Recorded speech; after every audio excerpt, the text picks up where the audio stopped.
Hi! I'm going to document kung saan ako nagpupunta every week. Kasi, almost walking distance lang siya sa amin. So, it's Home Goods. And here, meron TJ Maxx, etc. Siguro ito yung mga anong tawag doon? Surplus? Yata. I'm here sa mga utensils. So, floor scraper.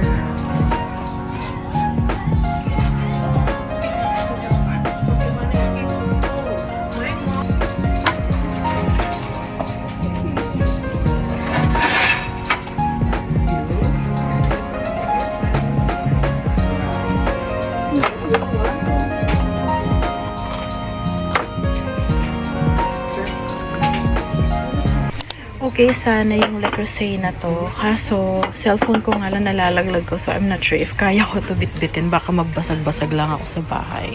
So, pinag-iisipan ko, although it's really cheap. Wow, cheap.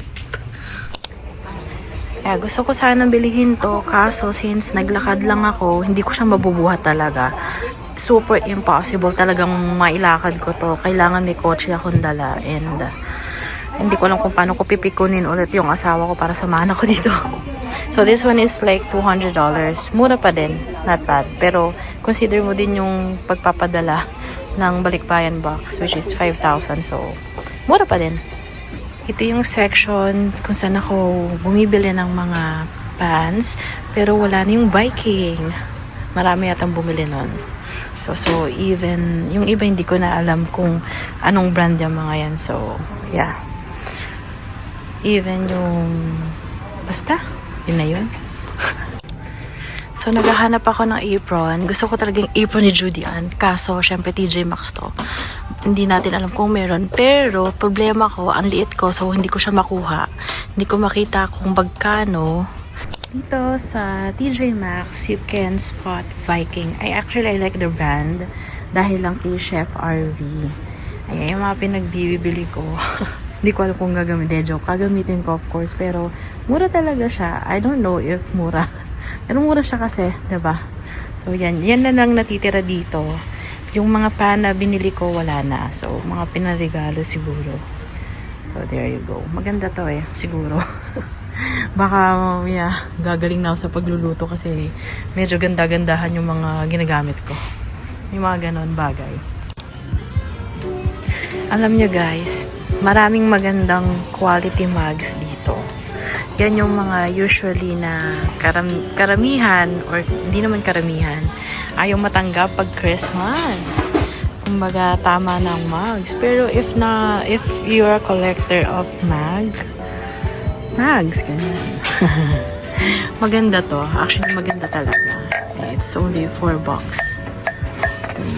Konti lang din yung selection nila dito sa kitchen. So, if meron kang specific na kailangan, dun ka maghalughog. Kasi talagang ako nahihilo ko pag hindi ko alam yung bibilihin ko.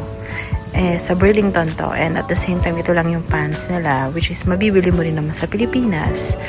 Yun, so, hindi ako bibili dito. Ito yung feeling ko na okay, bilihin ulit. The garlic presser. Talagang tuwang-tuwa ako dito. But I haven't used anything na ganito ever. I'm here now in Home Goods. So, ito, mga cast iron. Konti na lang. Even yung Le Creuset na brand. So, in Home Goods talaga, dito kayo makakita ng maraming Le Creuset. Ayan, meron pang Viking. Hindi ko alam because of Chef RV. Gusto ko tong Viking pero hindi ko pa siya natatry. It's $99 plus tax. Wow. Ayan, this one is $179. Maganda talaga siya. Ayan. Pero magagalit na talaga sa akin yung asawa ko. Sa sobrang dami kong inuuwi sa Pilipinas. Tapos, hindi ko pa sigurado kung magagamit ko kasi ang bigat niya talaga. So, kailangan ko may kasama para lang buhatin siya papuntang, akala mo laki ng kusina para magamit ko ng maayos. Home Goods, yung all-clad. This one is $199. So, 10-piece set na siya.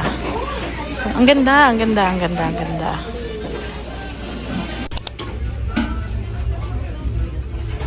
Ang daming pwedeng mabili dito sa Home Goods. Kaya yung mga tita, mga biyanan nyo, mga mama nyo, dito nyo dalhin. Mga lola nyo. Kasi ang sarap talaga. I mean, ang sarap ng pakiramdam. Para ka nagbabahay-bahayan. Ganon. Meron din silang mga clearance portion dito. Although parang feeling ko ito na yung surplus. Pero meron pang imumura yung bilihin dito. But Home Goods is the one for Le Creuset na maraming stock.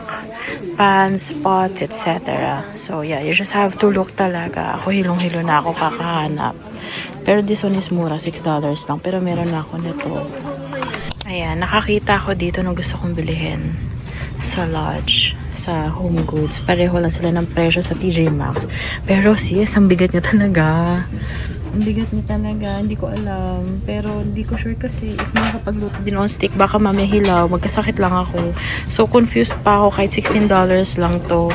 Kasi if pag ako magluto tas hilaw, baka mategi na lang ako sa bahay. Mga ganong ganap. Andito na ako sa last part, sa Ross. So, may nakita akong isang Le Creuset. Kung sa Home Goods, nasa $20 siya. Dito, nasa $10 lang. Pero pinag-iisipan ko pa if bibilihin ko kasi ang bigat niya talaga. Baka mabasag ko lang talaga yung dining table sa bahay. Ganun ako kaseryoso. Sa isang pirasong 10 box, pinag-iisipan ko pa. Andito na naman tayo sa favorite part ko. Sa Ross. Siguro sa lahat ng shop, ito talagang gusto ko sa lahat. So, ito yung OXO na yan. Natutunan ko kay Chef RV yan. This one is only mga 8 box. Maganda to, no? So, ito bibilihin ko to. And, meron din, ito, naano ko to, thermometer, pero deep fry. Parang, hindi ako sure. Kailangan talaga yung mga bibilihin ko, yung kailangan ko lang kasi maliit lang yung kitchen ko. Pero, gusto ko to. Kaso, sabi cancerous daw yung plastic. Pero, wow. Pero gusto ko to kasi ito color pink. Tapos it's only $6, no? Mga $5.99 plus tax, diba? Ang ganda. Tapos, basta ang ganda.